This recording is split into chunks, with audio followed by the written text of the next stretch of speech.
Kita akan belajar kitab Yesaya pasal pertama selanjutnya. Orang Israel kuno. Mereka setiap hari mempersembahkan kurban bakaran lengkap. Juga mempersembahkan darah lembu, domba jantan dan kambing. Tapi apakah Tuhan senang dengan mereka? Tuhan berkata, "Apa manfaatnya bagiku kalau kalian mempersembahkan banyak korban? Kurban bakaran lembu jantan dan lemak yang berbau harum. Aku sudah cukup dengan itu. Darah lembu jantan, anak domba dan kambing jantan. Aku tidak senang." Bisa dikatakan, walaupun mereka mempersembahkan banyak korban, Tuhan kita tetap tidak senang. Lalu ia berkata, "Jangan lagi mempersembahkan korban sia-sia. Harumannya juga aku benci." Mengapa Tuhan sangat membenci korban mereka? Apakah Tuhan tidak suka korban?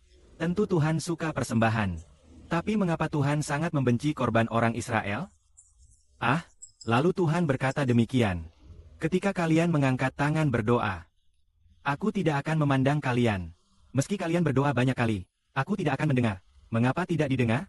Lalu Tuhan memberitahu alasannya. Tuhan berkata, "Karena tangan kalian penuh dengan darah. Kalian harus membersihkan diri. Sucikan diri kalian. Singkirkan kejahatan dari hadapanku. Berhentilah berbuat jahat. Belajarlah berbuat baik. Carilah keadilan. Bela anak yatim yang tertindas. Dukunglah hak janda yang dizalimi. Karena mereka banyak berbuat kejahatan. Seringkali tangan mereka penuh darah. Melakukan banyak kejahatan. Lalu bagaimana mereka berdoa?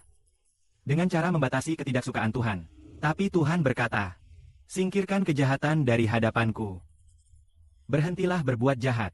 Belajarlah berbuat baik. Pilihlah keadilan. Bela anak yatim yang tertindas.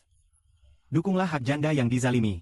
Jika mereka berbuat baik, membela anak yatim, membantu janda yang dizalimi, berhentilah berbuat jahat. Berhenti berbuat jahat.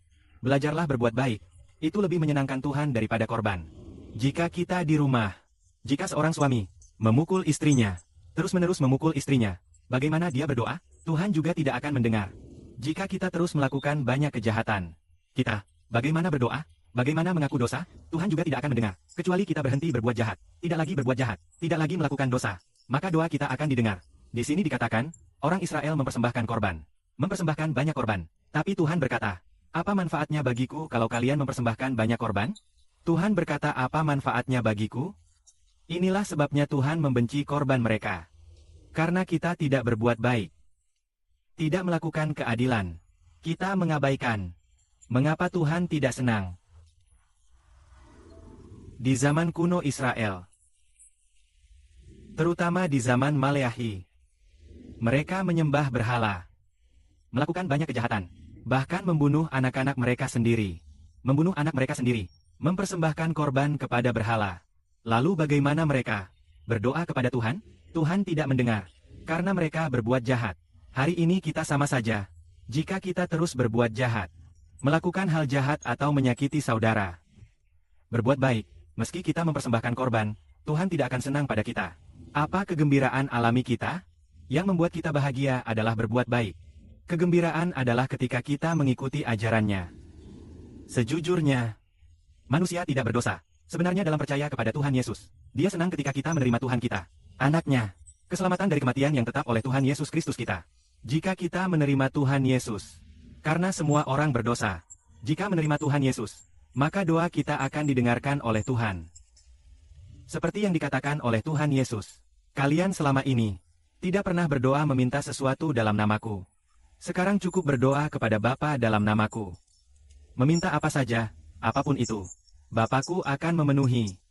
Artinya, selama kita berdoa dalam nama Bapa, doa itu akan dikabulkan.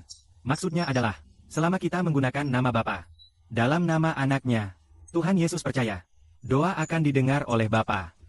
Saudara dan saudari, kalian tahu ketika dulu berdoa, harus pergi ke bait suci untuk berdoa. Kemudian setelah perjanjian baru datang, siapakah yang menjadi bait suci Allah? Tuhan Yesus menjadi bait suci Allah. Siapapun yang mengakui nama Tuhan, doanya pasti didengarkan oleh Allah. Karena yang mengakui nama Tuhan Kristus, Tuhan Kristus akan menebus mereka, menyelamatkan mereka supaya tidak berdosa lagi. Orang yang tidak berdosa lagi, doanya didengar oleh Allah. Yang mengakui nama Tuhan Kristus, Tuhan Kristus akan menolongnya, sehingga dia tidak lagi berbuat dosa. Dengan begitu, doa kita didengar oleh Allah. Amin.